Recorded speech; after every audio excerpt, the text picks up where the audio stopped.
నమస్తే, welcome to our channel. నేను సిరి. ఎన్నికలు దగ్గరవుతున్న కొద్దీ ఆంధ్రప్రదేశ్ రాజకీయాలు కొత్త మలుపులు తిరుగుతున్నాయి. అసెంబ్లీ, పార్లమెంట్ ఎన్నికలకు అధికార పార్టీ సింగిల్ గానే సిద్ధమవుతుంది. టీడీపీ, జనసేనలు ఇప్పటికే పొత్తుల్లో ఉన్నాయి. లేటెస్ట్ గా తెలుగుదేశం, జనసేన కూటమిలో చేరడానికి బీజేపీ పెద్దలు ఆసక్తి చూపుతున్నారని తెలుస్తుంది. మూడు పార్టీల మధ్య భాగస్వామ్యం కుదిరితే 2014 కాంబినేషన్ రిపీట్ అయినట్లే. అప్పట్లో ఎన్డీఏ కూటమి జగన్ రెడ్డి పార్టీని చిత్తుగా ఓడించింది. ఈసారి సేమ్ రిజల్ట్ రిపీట్ అవుతుందా? ఎన్డీఏ అలయన్స్ తో తాడపల్లి ప్యాలెస్ ఫైట్ ఎలా ఉండబోతుంది? అన్నిటికంటే మించి సడన్ గా బీజేపీకి ఏపీలో పొత్తులపై మనసు మల్లడం వెనుక అసలు కారణాలేంటి? బలవంతుడు ఎన్ని తప్పులు చేసినా కరెక్ట్ అయిపోదు. ఆ దుర్మార్గుణ్ణి ఎదుర్కోవడానికి ప్రత్యర్థులంతా చేతులు కలపడం తప్పు కాదు. ఆంధ్రప్రదేశ్ లోని వైసీపీ ప్రభుత్వం ఆటవిక రాజ్యాన్ని గుర్తుకు చేస్తుంది. బలమున్న వాడిదే రాజ్యం అన్నట్టు అధికారం అండతో జగన్ ప్రభుత్వంలోని అక్రమాలను ప్రశ్నించిన వాళ్లను, అన్యాయాలను ఎదిరించిన వాళ్లను నిరంకుశంగా అణచివేస్తున్నారు. ఈ నియంత పాలనను అంతం చేయడానికి తెలుగుదేశం, జనసేన పార్టీలు చేతులు కలిపాయి. ప్రభుత్వ వ్యతిరేక ఓటు చీలనివ్వకుండా ఉమ్మడిగా ఎన్నికల బరిలోకి దిగాలని డిసైడ్ అయ్యారు. తాజాగా భారతీయ జనతా పార్టీ కూడా ఈ కూటమిలోనే చేరే ప్రయత్నాలు చేస్తుంది. టీడీపీ, జనసేనతో బీజేపీ కలిస్తే జగన్ సర్కారును సునామీలా ముంచెత్తడం ఖాయమని చెప్పుకోవచ్చు. తెలుగుదేశంతో కలిసి వెళ్లాలని ప్రకటించిన సమయంలోనే ఈ కూటమిలో చేరాలని బీజేపీని కూడా ఆహ్వానించారు జనసేనాని పవన్ కళ్యాణ్. 5 నెలల పాటు పవన్ రిక్వెస్ట్ పై బీజేపీ నుంచి రెస్పాన్స్ లేదు. ఇంకో 2-3 వారాల్లో ఎన్నికల నోటిఫికేషన్ వస్తుందనగా ఏపీలో పొత్తులపై ఆసక్తి చూపుతున్నారు కమల్నాథులు. సడన్ గా ఇప్పుడే ప్రతిపక్ష కూటమిలో చేరాలని బీజేపీ పెద్దలు నిర్ణయించుకోవడానికి మోడీ టార్గెట్ ప్రధాన కారణంగా కనిపిస్తుంది. వరుసగా 3వ గెలిచి హ్యాట్రిక్ కొట్టాలని భావిస్తున్న నరేంద్ర మోదీ ఈసారి 400కు పైగా ఎంపీ సీట్లు గెలుచుకోవాలని పట్టుదలగా ఉన్నారు. 2019 ఎన్నికల్లో బీజేపీ సొంతగా 303 ఎంపీ స్థానాలను గెలుచుకుంది.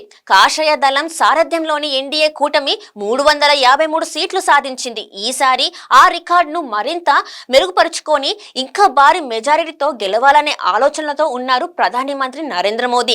గత ఎన్నికల తర్వాత ఈ 5 ఏళ్లలో బీజేపీ బలంగా ఉన్న రాష్ట్రాలలో మినహా మిగిలిన ప్రాంతాలలో పెద్దగా పుంజుకోలేదు. అప్పట్లో హిందీ బెల్ట్ తో పాటు గుజరాత్, కర్ణాటకలో మోదీ మ్యాజిక్ చేశారు. ఈ రాష్ట్రాలలో దాదాపు అన్ని సీట్లు గెలుచుకున్నారు. అంటే అక్కడ బీజేపీ నంబర్ భారీ స్థాయిలో పెరిగే ఛాన్స్ లేదు. అందుకే పాత మిత్రపక్షాలకు దగ్గరవ్వడం ద్వారా మెజారిటీ మార్క్ ని మరింత పైకి తీసుకెళ్లాలని ప్లాన్ చేస్తున్నారు ఢిల్లీ పెద్దలు. ఈ వ్యూహంలో భాగంగా బీహార్ లో ఇండియా కూటమిలో ఉన్న జేడీఏ అధినేత నితీష్ కుమార్ ని ఎన్డీఏలోకి లాగేశారు.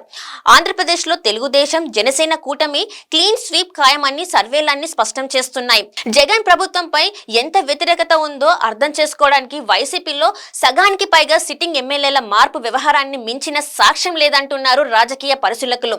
ఢిల్లీ పెద్దలు కూడా ఇదే అభిప్రాయంతో ఉన్నట్టు కనిపిస్తుంది. గెలుపు గుర్రాల వైపు మొగ్గు చూపే మోదీ, అమిత్ షాలు టీడీపీ, జనసేన కూటమిలో చేరడానికి ఆసక్తి చూపడంలో ఆశ్చర్యం ఏముంది? ఏపీలో అపోజిషన్ పార్టీలు 20కి పైగా ఎంపీ సీట్లు కైవశం చేసుకునే అవకాశాలు కనిపిస్తున్నాయి. అంటే మోదీ టార్గెట్ లో దాదాపు సగం ఇక్కడే సాధించవచ్చు.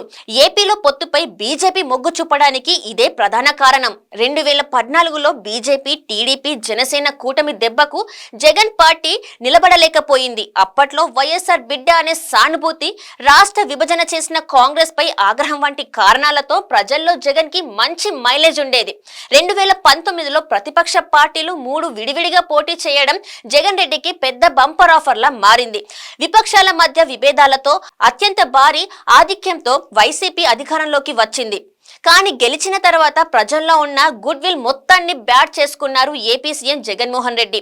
నియంతృత్వ పాలనతో బూతుల రాజ్యాన్ని, అబద్ధాల రారాజు అనే బిరుదు తెచ్చుకున్నారు. ప్రభుత్వ ఉద్యోగులు, కార్మికులు, కర్షకులు ఇలా అన్ని వర్గాల ప్రజల్లో జగన్ ప్రభుత్వంపై వ్యతిరేకత కనిపిస్తుంది. దీనికి ప్రతిపక్షాల ఐక్యత తోడైతే వచ్చే ఎన్నికల్లో వైసీపీకి ఎదురీత తప్పదు. 2019లో ఎంత మెజారిటీతో గెలిచారో ఈసారి అంతకంటే ఘోరంగా ఓడిపోతారని అంచనా వేస్తున్నారు రాజకీయ పరిశీలకులు.